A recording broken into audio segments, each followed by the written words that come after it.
Welcome viewers. November মাসে তোমাদের school থেকে যে অ্যাক্টিভিটি টাস্ক দিয়েছে, প্রথমে বলে রাখি এটা অ্যাকচুয়ালি অ্যাক্টিভিটি টাস্ক নয়, এটা তোমাদের ফাইনাল এক্সাম। তো ফাইনাল এক্সামে তোমাদের পূর্ণমান 40।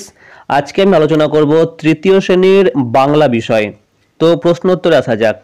একের দাগ, নিচের বাঁ দিকে লেখা কথাগুলির মধ্যে যেটা ঠিক তার পাশে টিক চিহ্ন আর যেটা ভুল তার পাশে ক্রস চিহ্ন দাও। একের দাগের এক, সত্যি শোনা গল্পে বুড়ো চাষির ছেলে ছিল অত্যন্ত নির্লোভ। তো এটা একটা ভুল তথ্য, তাই এখানে হবে ক্রস চিহ্ন। একের দাগের দুই, আমরা চাষ করি আনন্দে কবিতাটি লিখেছেন বিশ্বকবি রবীন্দ্রনাথ ঠাকুর। এটা একটা সঠিক তথ্য, তাই টিকমার্ক। একের দাগের তিন, আমাকে ক্ষমা করবেন কথাটি বলেছেন কুলি হিসেবে এগিয়ে আসা ঈশ্বরচন্দ্র বিদ্যাসাগর। না, এটা ঈশ্বরচন্দ্র বিদ্যাসাগর বলেননি, এটা ডাক্তারবাবু বলেছিলেন, তাই ভুল তথ্য, অর্থাৎ এটাও ক্রস চিহ্ন। একের দাগের চার, দেওয়ালের ছবি গল্পে বাঘকে শিকারি লোটাই করে পুকুরে ঠান্ডা জল এনে দিয়েছিল। এটা সঠিক তথ্য, টিকমার্ক। একের দাগের পাঁচ, সুনির্মল চক্রবর্তীর লেখা একটি বইয়ের নাম হলো কুসুমপুরের শালিক। এটাও একটা সঠিক তথ্য, তাই টিকমার্ক।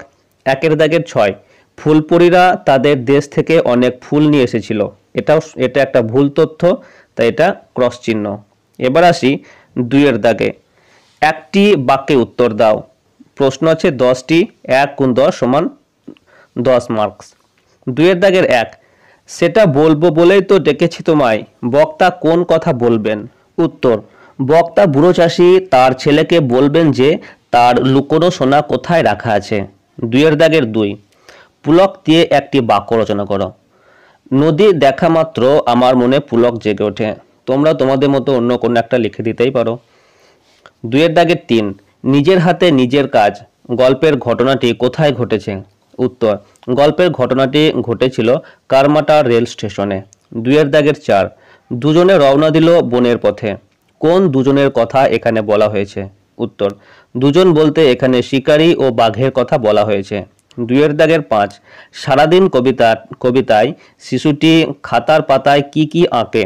উত্তর, সারাদিন কবিতায় শিশুটি খাতার পাতায় হাতি, ঘোড়া, গাছ, পাখি এসবের ছবি আঁকে। দুইয়ের দাগের ছয়, জীবনভর শব্দের অর্থ কী? শব্দটি ব্যবহার করে একটি বাক্য রচনা করো। উত্তর, জীবনভর কথার অর্থ হলো সারা জীবন। আর একটি বাক্য রচনা হলো, আমার দাদু জীবনভর মানুষের উপকার করে গেছেন। দুইয়ের দাগের সাত, আমি তবে 100টা দাঁড় আটি, পাল তুলে দিই 4টে 5টা 6টা। কেন কথক এমনটি করতে চায়?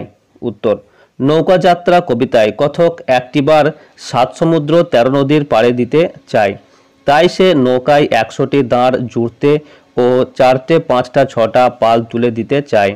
দুইয়ের দাগের আট, সেক্সট্যান্টের কাজ কি? উত্তর, সূর্য ও অন্যান্য গ্রহ নক্ষত্রের কৌণিক দূরত্ব মাপা। দুইয়ের দাগের নয়, পর্যটন কবিতায় মহেশ দাসের গন্তব্য কোথায়? উত্তর, মহেশ দাসের গন্তব্য সান্টাফে, অর্থাৎ মার্কিন যুক্তরাষ্ট্রের নিউ মেক্সিকো প্রদেশের রাজধানী শহর।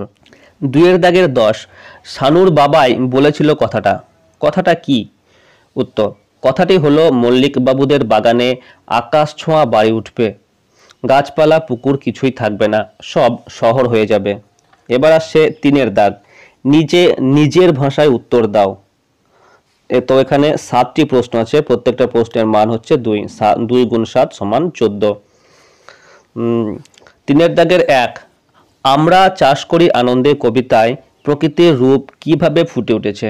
উত্তর, কবিগুরু রবীন্দ্রনাথ ঠাকুর রচিত আমরা চাষ করি আনন্দে কবিতায় এক অপরূপ প্রকৃতির সৌন্দর্য ও মাধুর্যতাকে ফুটিয়ে তুলেছেন।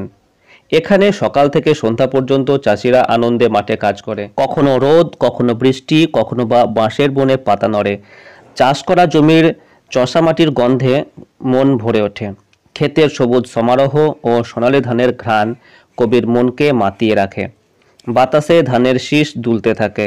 অঘ্রাণ মাসে সোনালি রোদে আর পূর্ণিমার জ্যোৎস্নায় পৃথিবী আরও সুন্দর ও সুমধুর হয়ে ওঠে। তিনের দাগের 2, আমি আর কখনো নিজের কাজ নিজের হাতে করতে সংকুচিত হব না।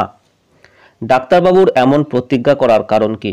উত্তর, ঈশ্বরচন্দ্র বিদ্যাসাগরের লেখা নিজের হাতে নিজের কাজ গল্পে দেখা যায় যে স্টেশনে ট্রেন থেকে নামে এক ডাক্তারবাবু।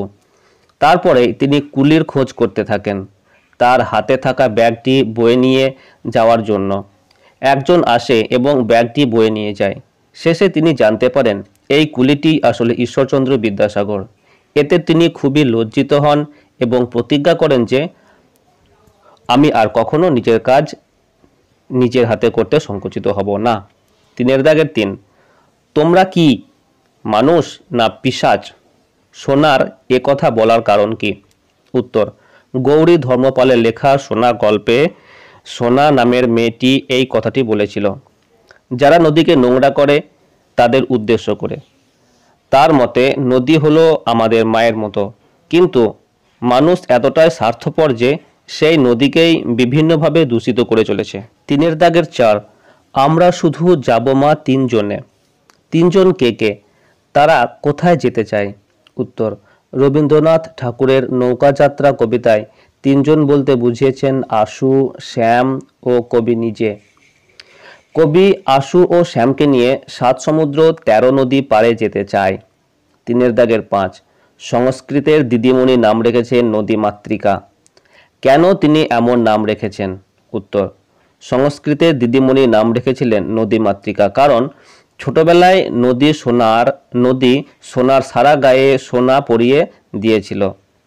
সোনা সবসময় নজর রাখে যাতে কেউ নদীর জল নোংরা করতে না পারে। নদীর প্রতি তার এই ভালোবাসার জন্য দিদিমণি তার নাম রেখেছিলেন নদীমাতৃকা। 6 ভালো তো নয় বাঁকা, সোজা সহজ পথের থেকে কথাটির তাৎপর্য কি? উত্তর, কবি শক্তি চট্টোপাধ্যায়ের নদী কবিতায় কবি নদীর সঙ্গে যাওয়ার ইচ্ছা থাকলেও তিনি যেতে পারেননি, কারণ নদী সোজা পথে না গিয়ে বাঁকা পথে যায়। কবির জীবনের চলার পথে তা বড়ই বেমানান। সহজ সরল পথই জীবনের কাম্য। 7 তখন পৃথিবী ছিল অনেক সবুজ, অনেক সুন্দর। সেই সময়ের কথা গাছেরা কেন চলাফেরা করে না গল্পে কিভাবে ফুটে উঠেছে? উত্তর, প্রচলিত এই গল্পে অনেক কাল আগের কথা বলা হয়েছে, যখন গাছেরা চলাফেরা করত। গাছ ও মানুষ ছিল পরস্পরের বন্ধু, একে অপরকে সময়ে অসময়ে সাহায্য করত। সেই সময় কোনো যানবাহন না থাকায় মানুষেরা গাছের ডালে তাদের পোশাক, বাক্স, থলি ঝুলিয়ে রাখত এবং গাছেরা নির্দিষ্ট স্থানে সেগুলি পৌঁছে দিত। এমনকি বয়স্ক লোকেদেরও এক জায়গা থেকে অন্য জায়গায় পৌঁছে দিত। 4 শূন্য স্থানে ঠিক বর্ণ বসিয়ে শব্দ তৈরি করো। 1 4 উত্তর হবে প্রতিজ্ঞা, আর 2 হবে জঙ্গল। 5 নিচের বাক্যগুলোর শব্দ কিভাবে তৈরি লেখো। নিচের বাক্যগুলোর শব্দ কিভাবে তৈরি লেখো। তো আমার এই বিষয়টা বোধগম্য হয়নি, তোমাদের যদি হয়ে থাকে তাহলে অবশ্যই কমেন্ট বক্সে জানিও। তোমরাও তোমাদের মাস্টারমশাইকে জিজ্ঞাসা করে নিয়ে উত্তরগুলো লিখে নিও। 6 আসি। 6 নিচের প্রশ্নগুলির উত্তর দাও। বাংলা ভাষায় স্বরবর্ণ কি কি? উত্তর, অ, আ, রসই, দীর্ঘই, রসৌ, দীর্ঘৌ, রি, এ, ওই ও ঔ। 6 উত্তর, যে স্বরবর্ণের ভিতর আরও একটা স্বরবর্ণ থাকে বা যে স্বরবর্ণ দুটো স্বরবর্ণ নিয়ে তৈরি তাকে দ্বিস্বর বলে। যেমন ওই এবং ঔ। ওই মানে হচ্ছে ও প্লাস রসই, আর ঔ হচ্ছে ও যুক্ত রস উ। 7 বর্ণ বিশ্লেষণ করো। 7 আকাঙ্ক্ষা আ যোগ ক যোগ আ যোগ ঞ যোগ ক যোগ মূর্ধন্য স যোগ আ। 7 স্বাধীনতা দন্ত স যোগ ব যোগ ধ যোগ দীর্ঘ ই যোগ দন্ত ন যোগ ত যোগ আ। 8 নিচের শব্দগুলো কি কি বর্ণ দিয়ে তৈরি? 8 অসাবধানী, এটা বর্ণ বিশ্লেষণ করে দিয়েছি, তোমরা দেখে নিয়ে লিখে নাও। 8 বিপর্যস্ত, এটাও বর্ণ বিশ্লেষণ করা আছে, তোমরা দেখে নিয়ে এটা লিখে নাও।